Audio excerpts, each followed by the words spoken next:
মেয়েকে আনন্দ দিতে গিয়ে আমাদের অজান্তে মেয়ের যে এত বড় ক্ষতি করে ফেলবো আমরা কখনোই ভাবতে পারিনি। দেখো এভাবে করে মেয়েটার আমার হাতটা পুরো পুড়ে গেছে এই মেহেন্দি করাতে গিয়ে।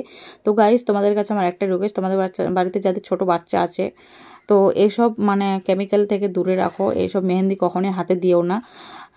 তোমরা দেখতেই পেলে ভিডিওর মাধ্যমে যে আমার মেয়ের হাতটা কীভাবে পুড়ে গেছে। গাইস, তোমরা এর আগে ভিডিওগুলোতে দেখেছিলে আমরা প্রিন্সেপ ঘাটে ঘুরতে গিয়েছিলাম মেয়েকে নিয়ে। তো সেখানে গিয়েই ওর পাপা বলছিল যে ওর হাতে মেহেন্দি করে দিবি, কারণ এই মেহেন্দিগুলো ছোটোবেলায় আমরা অনেকবার করেছি, তো আমাদের সেরকম কিছু হয়নি। কিন্তু আমরা বুঝতেই পারিনি যে মেয়ের তো এখন আমার 3 বছরই হয়নি, তো ওর হাতে এটা নিতে পারবে, ওর চামড়াটা নিতে পারবে কিনা, ওর যেহেতু ওদের কোমল ত্বক। তো দেখো এভাবে করে মেহেন্দিটা দেওয়ার সাথে যখন হাতটা সরিয়ে নিয়েছিল, দ্বিতীয় হাতে যখন দিতে চাইছিল তখন ও কান্না করতে শুরু করে দিয়েছিল যে আর এই হাতে নেবে না, কারণ কি ওর প্রচণ্ড জ্বালা হচ্ছিল, বলছিল বারবার যে আমার ঝাল লাগছে জ্বালা করছে। এই দেখো প্রচণ্ড অস্বস্তিকর একটা পরিবেশ তৈরি হয়ে গেছে, ও কিছুতে আর নিতে চাচ্ছিল না। তো পরে আর এক হাতে দেওয়া হয়নি। আমি কিন্তু বুঝতে পারিনি যে ওর এতটা কষ্ট হবে, আমি ভেবেছিলাম এমনি মনে হয় ওই বলছে। তারপরে এক হাতে আমি নিয়েছিলাম, তো আমার আবার কিছু হয়নি, যেহেতু আমরা বড় তো আমাদের তো কিছুই হবে না বলো। কিন্তু বাচ্চাটা যে এতটা কষ্ট পেয়েছে সত্যি আমি কল্পনা করতে পারিনি। সেদিন আমি ওখানে কিছু বুঝতে পারিনি, সেরকম বোঝা যায়নি, যেহেতু ডিপ কালার ছিল কালারটা, তো কিছু সেরকম মেহেন্দিটা বোঝা যায়নি। বাড়িতে তারপর দিন এসে তারপরে দেখছি যে হাতটা পুরো পুড়ে গেছে, একদম বিশ্রী অবস্থা হয়ে গেছে একটা যাতা। দেখো তোমরা কিভাবে করে হাতটা পুড়েছে। মেয়েকে না ওর বাবা আর আমি অনেক খুশি আনন্দতে রাখতে চাই, আর সেটা করতে গিয়ে আমাদের অজান্তেই অনেক বড় ওর ক্ষতি করে ফেলেছি, যেটা সত্যি আমার কাছে খুব বেদনাদায়ক। আর মেয়েটা আমার অনেক কষ্ট পেয়েছে এতে।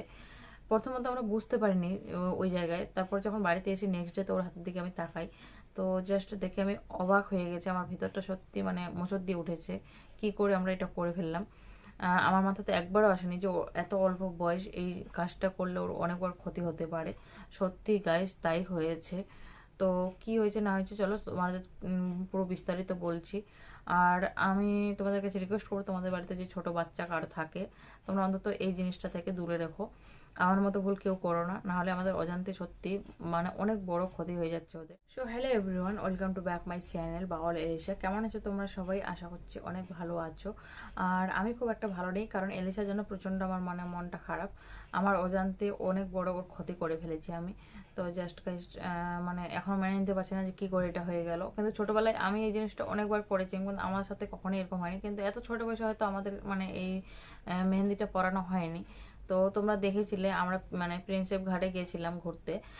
তো সেখানে গিয়ে এলিশার পাপা আর আমিও মেহেন্দি করেছিলাম হাতে, এলিশাকেও করিয়েছিল ওর পাপাই বলেছিল প্রথমে যাতে মেহেন্দি করি। তো আমি ছোটবেলায় কিন্তু অনেকবার করেছি, কিন্তু আমরা 5 বছরের পর থেকে করেছি, তো তাই আমাদের অতটা ক্ষতি হয়নি। আর ও যেহেতু এখনো 3 বছর হয়নি, তো আমি সত্যি বুঝতে পারিনি যে এতটা ওর ক্ষতি হয়ে যাবে।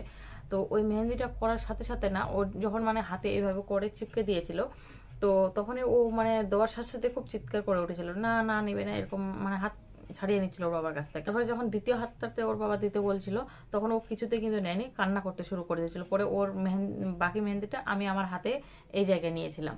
তো এই হয়েছিল ব্যাপার। আর ও তার সাথে সাথে বলছিল বারবার করে যে ওর জ্বালা করছে, কিন্তু ওর বাবা আমি ভেবেছিলাম ওকে হয়তো বোটে উঠায়নি, যার কারণে ও এরকমটা বলছে। তো তখন আমি বুঝতে পারি ও কিন্তু প্রায় 2 ঘন্টার মতো বলে গেছে জ্বালা করছে। তারপর যখন আমরা বাবুঘাটে বোটিংয়ে উঠেছিলাম, তো ও তখন কিন্তু ঘোরার আনন্দে ওইটা ভুলে গেছিল। তারপরে আমি অতটা বুঝতে পারিনি তখন যেহেতু মেহেন্দির গাঢ় কালারটা ছিল, তো অতটা বুঝতে পারিনি। তারপর যখন বাড়িতে এসে নেক্সট ডে তোর হাত দেখি, তো দেখছি কি পুরো পুড়ে যাওয়ার মতো, যেমন কোনো কিছু গরম করে ছেঁকা দেওয়া হয় না, পুরো এটা দাগটা বসে যায় সেরকম, যেখানে যেখানে মেহেন্দিটা পড়েছে যেভাবে, তো পুরোটাই পুড়ে গেছে। আর এত বিশ্রীভাবে পুড়ে গেছে জায়গাটা, তো তোমাদেরকে কি বলবার, তোমরা ভিডিওতে দেখতেই পাচ্ছ। ভীষণ খারাপ লাগছে। তো আমি তোমাদের কাছে রিকোয়েস্ট করবো, তোমাদের বাড়িতে যে ছোটো বাচ্চা থাকে আর এই মেহেন্দিগুলো যে পড়তে চায়, তোমরা অবশ্যই দূরে রাখবে এইগুলো থেকে। ছোট ছোট খুশিগুলো দিতে গিয়ে আমাদের অজান্তে ওদেরকে অনেক বড় কষ্ট দিয়ে ফেলি আমরা অনেক সময়। তো আমি চাই না যে আমার মতো ভুলটা তোমরাও করো। তো এই ভিডিওটা প্রতিটা বাবা মার কাছে আমি চাইবো যে তোমরা শেয়ার করো, যাদের বাড়িতে ছোট বাচ্চা আছে তারা এইগুলো থেকে একটুখানি সতর্ক থাকো। আর আমি তো কোনোদিন নিজেও করবো না, আর এলিশাকেও আর কোনোদিন করাবো না। আর এই মেহেন্দিগুলো কি বলতো, যখন মেলায় কোথাও ঘুরতে যেতাম ছোটবেলায়, আমরা মেলায় জলসায় তখন পরতাম, তো বেশ ভালো লাগতো। আর সেই ভেবেই ওর বাবাও সেদিন বলেছিল যে ওকে পরিয়ে দিই, তাহলে ও খুশি হবে। কিন্তু ওই যে অতিরিক্ত খুশি দিতে গেলে যা হয়, তার বিপরীতটা, তো সেটাই ঘটেছে। তো মানে চামড়াটা এত বিশ্রীভাবে পুড়েছে, যেই জায়গাটা মানে ওর মানে এখন মেহেন্দিটা উঠছে, তো চামড়াটা পুরো মানে ওর কচি চামড়াটা সেটা উঠে আসছে, এখন পুরো দাগ হয়ে গেছে একটা বিশ্রীভাবে। জানি না কতদিন এই স্পটটা ওর মেশাবে যাবে। তো ওটার জন্য একটা মলম নিয়ে এসেছি আমি, সেটা লাগালে হয়তো 2-1 মাসের মধ্যে ওর মানে স্পটটা চলে যাবে। তো এই হচ্ছে ব্যাপার।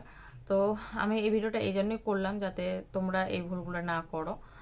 আর আমার যা শিক্ষা হলো, আমি কোনোদিনও এই ভুলটা করবো না, কোনোদিনও না। আর ওকে যদি মেহেন্দি আমার পরাতেই হয় তো আমি গাছের পাতার মেহেন্দি বেটে তবে ওকে পরাবো নেক্সট টাইম। তাছাড়া আদার্স কোনো মেহেন্দি ওর হাতে আমি আর কোনোদিন দেবো না। চলো গাইস, এই ইনফরমেশনটাই তোমাদের দেওয়া ছিল। আর এখন অনেক রাত হয়ে গেছে, এলিশা ঘুমিয়ে পড়েছে অলরেডি, তো যার কারণে ওকে তোমরা এখন দেখতে পাচ্ছ না, ঘুমিয়ে পড়েছে যেহেতু। তো চলো, যাদের বাড়িতে ছোট বাচ্চা আছে সাবধানে রাখো, ভালো থাকো, সবাই সুস্থ থাকো। আবার দেখা হচ্ছে নেক্সট ব্লগে বা ভিডিওতে। আর এই ভিডিওটা বেশি বেশি করে একটুখানি শেয়ার করো, যেন প্রতিটা বাবা মার কাছেই পৌঁছায়। আর একটুখানি হলেও সবাই সতর্ক হতে পারে, তো যার কারণে এই ভিডিওটা করা। তো চলো।